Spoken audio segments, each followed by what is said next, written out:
Pemuda MCA mengingatkan pemuda UMNO akan tanggung jawab mereka menangani isu salah guna kuasa seperti dakwaan rasuah berkaitan pegawai Jabatan Imigresen Malaysia di lapangan terbang antarabangsa Kuala Lumpur KLIA baru-baru ini.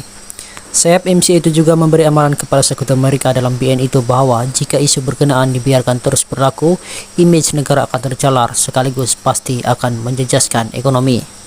Timbalan Ketua Pemuda MCA Tan Chee Hyong berkata semua pemimpin politik termasuk pemuda UMNO harus mendekati masalah seperti ini dengan perspektif terbuka dan memahami kemajuan sosial dan keadilan di negara ini.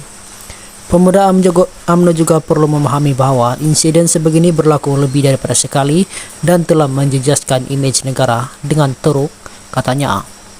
Dia berkata demikian ketika mengulas kenyataan Ketua Pemuda UMNO Dr. Muhammad Akmal Saleh baru-baru ini yang menggesa tindakan diambil terhadap Menteri Pelancongan Kesenian dan Kebudayaan Tiong King Sing.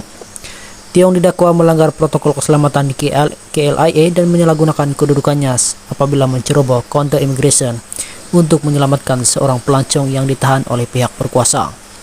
Menteri itu mendakwa tindakan tersebut demi menyelamatkan pelancong terbabit dan mendedahkan rasuah di kalangan pegawai di KLIA, dan warga Cina itu bukanlah orang pertama yang menerima layanan sedemikian apabila tiba di Malaysia.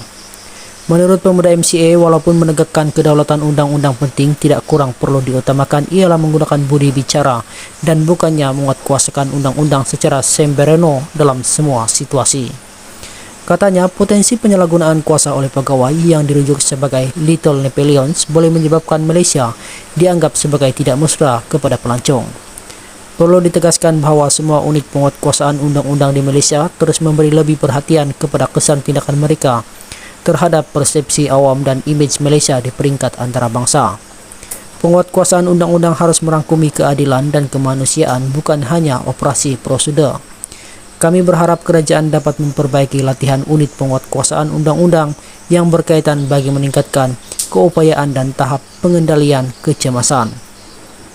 Pada masa yang sama, kerajaan juga harus memberi tumpuan kepada komunikasi dengan orang ramai dan pelancong dalam menjalankan dasar dan tindakan yang berkaitan untuk menghilangkan keraguan dan kebimbangan orang ramai, katanya.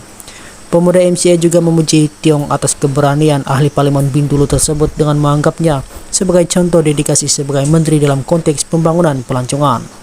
Bagi meningkatkan potensi pembangunan pelancongan, dia tidak gentar untuk mendekati peringkat akar umbi untuk mendapatkan pemahaman yang lebih mendalam mengenai situasi itu. Ini bukan sahaja meningkatkan keyakinan pelancong antarabangsa terhadap agensi penguatkuasaan undang-undang, tetapi juga memberi impak positif kepada pembangunan industri pelancongan negara, katanya.